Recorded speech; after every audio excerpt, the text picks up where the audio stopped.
Tonight, the trapped Chilean miners. Engineers are now lining the rescue shaft with steel in the hope they can start pulling the men out in just a few days. I'm Russ Mitchell. Also tonight, a rare look inside North Korea, the military parades, and the public appearance of the likely leader in waiting. Pot proposition. Could legalizing marijuana help pull the state of California out of its budget problems? And how do you get young people interested in great books? Make it short.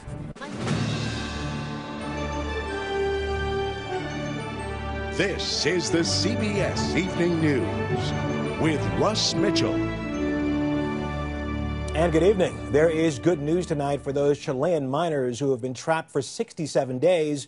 They could be pulled to safety by midweek. The completed rescue shaft is getting some crucial reinforcement, and engineers are testing everything out before the most complicated part begins, the actual rescue. Seth Doan is at the San Jose mine tonight. Seth, good evening. Good evening, Russ. Mine officials here have been very clear with us, pointing out, almost emphasizing, that the risk involved with this rescue operation is still far from over. And late last night, engineers here made the difficult decision of determining just how much of that rescue shaft to line with a protective casing. These giant pieces of steel casing were hoisted into position. They're being welded together and lowered into the rescue shaft to reinforce the walls. The process should take about a day and a half. Here's how it works. Rescuers are inserting 16 metal tubes, each about the length of a school bus, into the first 315 feet of tunnel. That part of the rock is the most jagged and unstable. Then there's a slight bend in the shaft before it turns into harder rock for the rest of the descent into the mine.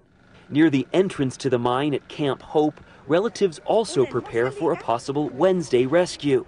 But here they're getting ready in very different ways. The girlfriend of one miner received a wedding veil today. She plans to be a bride when her boyfriend is lifted from the mine, while the mother of another miner prepares for her next phase. There will be two births at the same time, she said. My son being born from the earth, and my grandchild who is coming into the world. In Copiapó, about an hour drive from the mine, the talk at the Sunday market is about the rescue. It hit everyone, Jenny Guzman told me. Most of us have miners in our families, neighbors, friends, cousins. We've all been touched by it. But it hit Pedro Legues particularly close. His nephew is Jimmy Sanchez. Just 19 years old, he's the youngest of the trapped miners. You're here selling boots, trying to make a living. Do you want to be at the mine? Do you wish that you could be up there, spend more time there? Sure I do, but I need to work to support my family, he told me. But I'm thinking about them even while I'm working. And work goes on at the mine. Here they're beginning to stage mock rescues to test out the capsule before any of the trapped miners get in.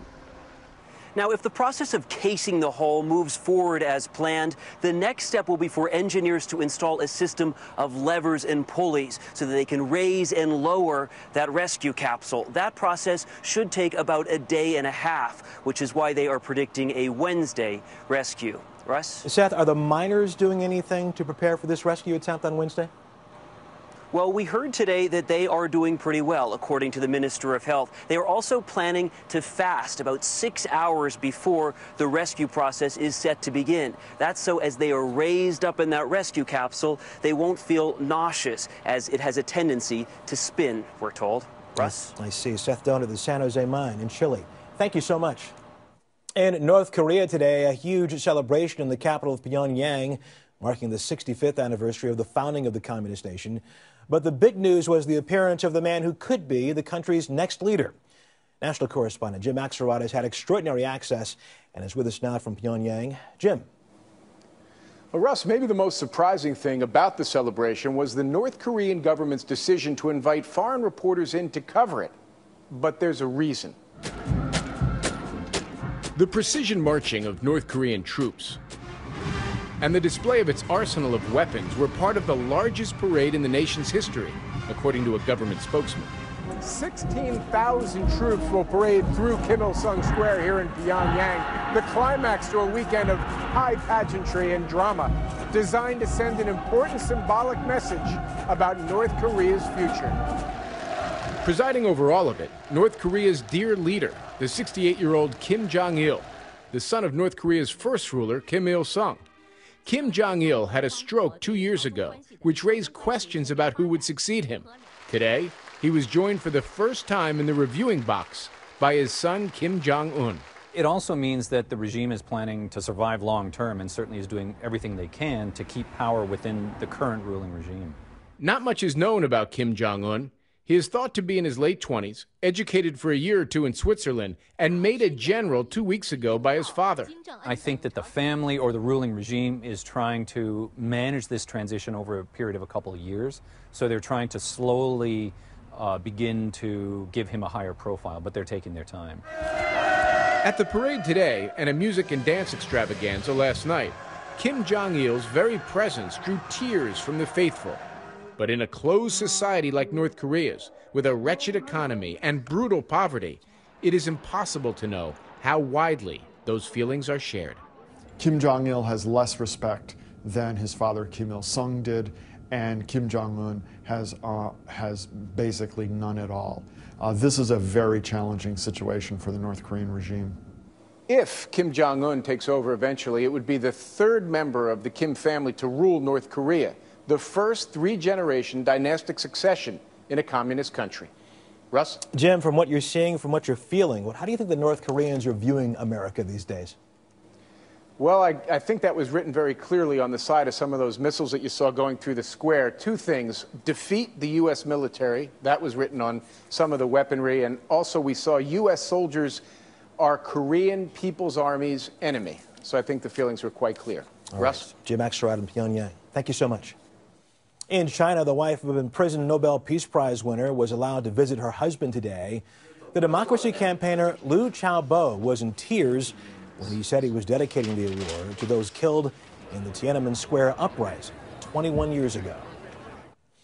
Back home, it was a day of political counterpunching as Election Day draws near. President Obama hit the road to rally support, while back in Washington, the fighting words were about big money campaign advertising. Senior White House correspondent Bill Plant is with the president in Philadelphia. President Obama and his team hope big rallies like today's will rekindle the passion that propelled Democrats to victory in 2008. Hello, Philadelphia! But the polls say most of the enthusiasm this year is on the Republican side, so Democrats are also on the attack.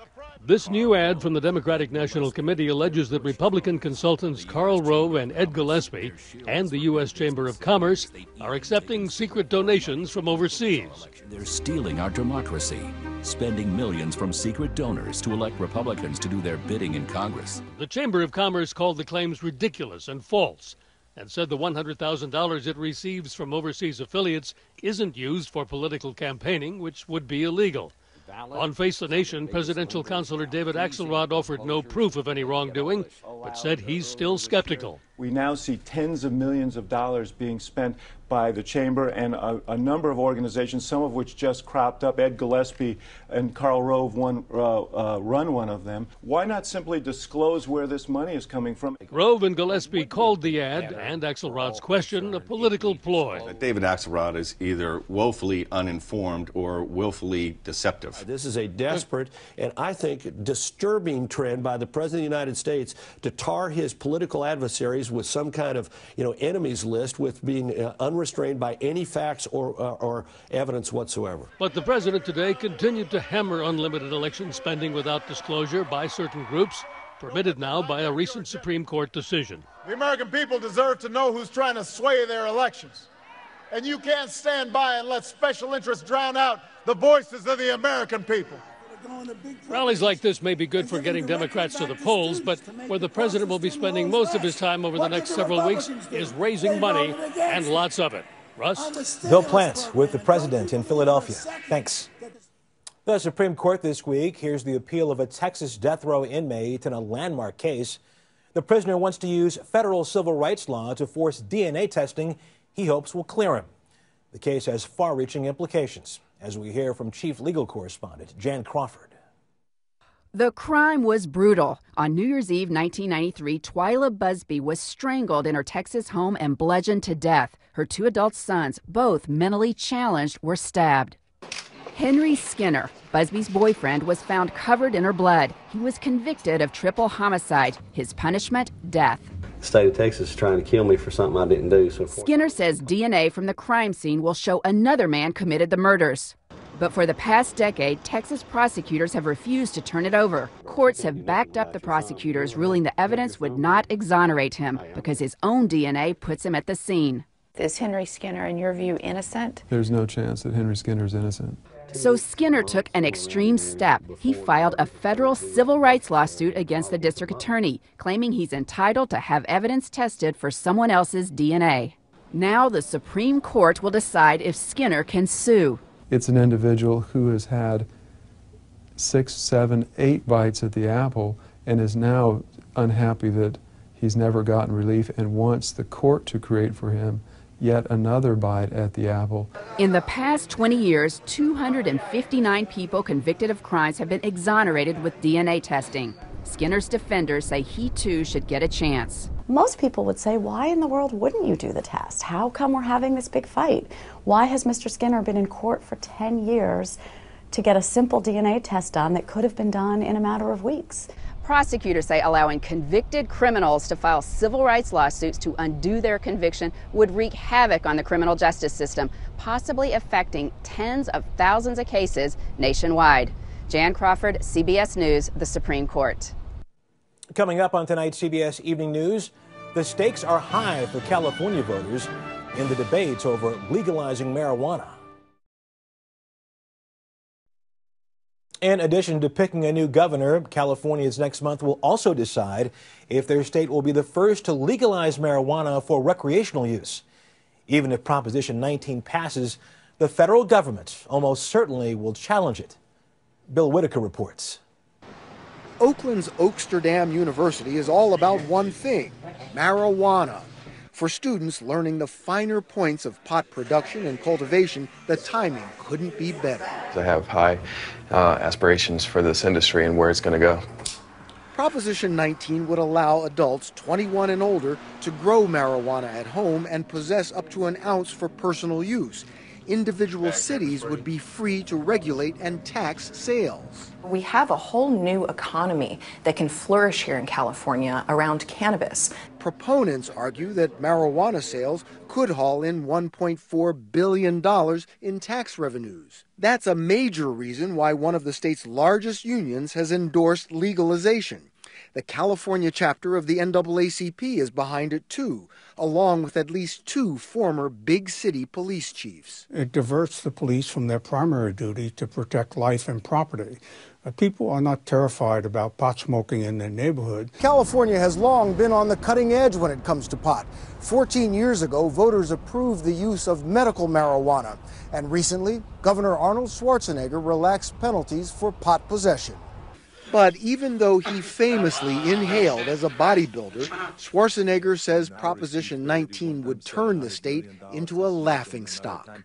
And, believe it or not, the measure has sparked high anxiety at some medical marijuana shops. We are not sure what our business will look like post-Prop 19. For employers, the law could create a giant headache.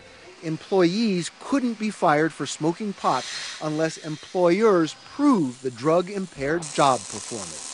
So it does open the door for the ability of employees to smoke pot at work. Would you like to legalize marijuana? Even if it passes, pot would still be illegal under federal drug laws. So it's likely Prop 19 will be challenged in court, which means the whole controversial issue could just go up in smoke. Bill Whitaker, CBS News, Los Angeles. Just ahead on tonight's CBS Evening News, developing a taste for books in bites that last 60 seconds. Can you teach an epic novel in 60 seconds? Well, a Boston woman has been using a website for 1-minute video recaps of the classics of literature. It is not meant to be a substitute for the real thing, but as an enticement, as we hear from Manny Gallegos. Don't expect another Charlotte's Web. Jenny Sawyer is talking about George Orwell's dark novel Animal Farm. Overworked, underappreciated animals dream of a revolution.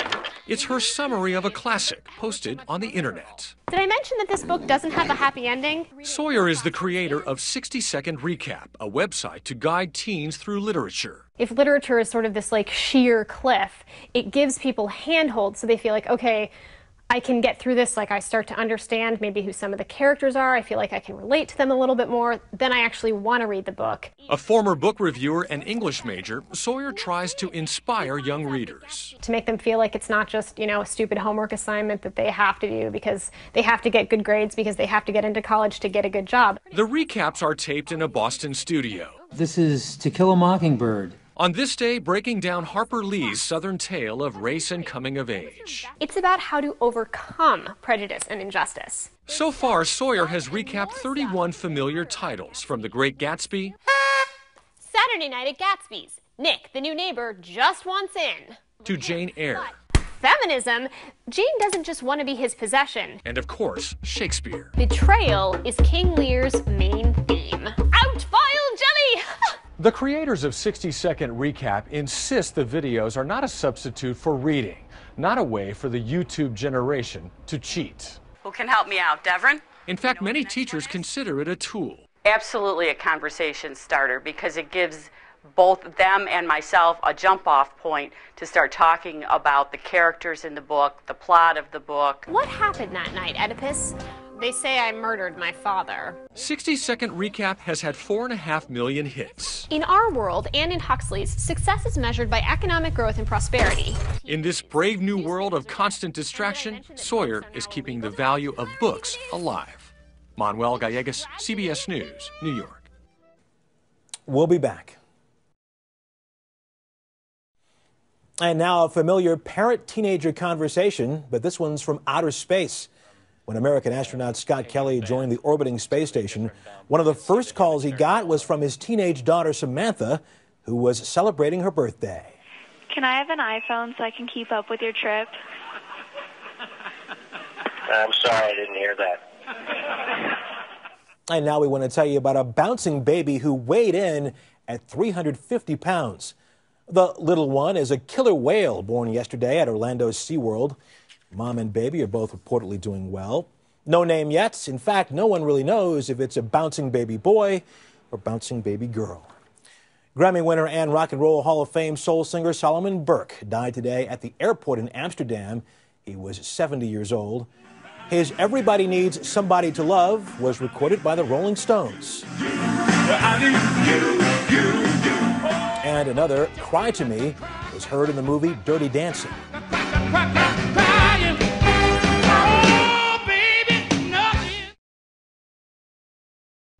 It is October 10th, 2010. 10-10-10. That only happens once a century. And it turns out it's a date that has special meaning for couples everywhere, and they're celebrating today, shooting for a perfect 10. Cynthia Bowers has their story.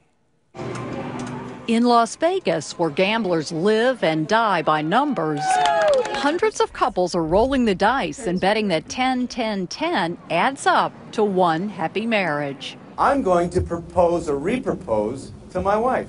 Even performer Donny Osmond cashed in on the cachet of the once-in-a-century date and got into the act, hosting 10 couples in a group proposal ceremony. Will you marry me? Yeah, baby! A romantic photo op, but not even close to the more than 7,000 couples who tied the knot today at the aptly named World Unification Church in South Korea. In Brooklyn, self-confessed numbers fanatic Mo Massoud is marrying tonight. He planned for a date he considers lucky, not surprising for a guy nicknamed Five. Believe it or not, years and years ago, I've always hoped that this would be the day. According to Brides magazine, and who should know better, 31,050 U.S. couples chose to get married on 10-10-10. That's almost twice the number of weddings on any other day during the month and 10 times as many as a typical Sunday. But it's not just about luck or even dumb luck for Mark and Amanda Moore, who got married in Apex, North Carolina at 10:10 this morning. I'm a little older, so it helped me remember my anniversary. As for the newly engaged who also want a day to remember, there are two similar dates coming up, 11/11/11 and 12/12/12. Your fiancé. Cynthia Bowers, CBS News, Chicago. And that's the CBS Evening News on this historic Sunday. I'm Russ Mitchell in New York. Good night.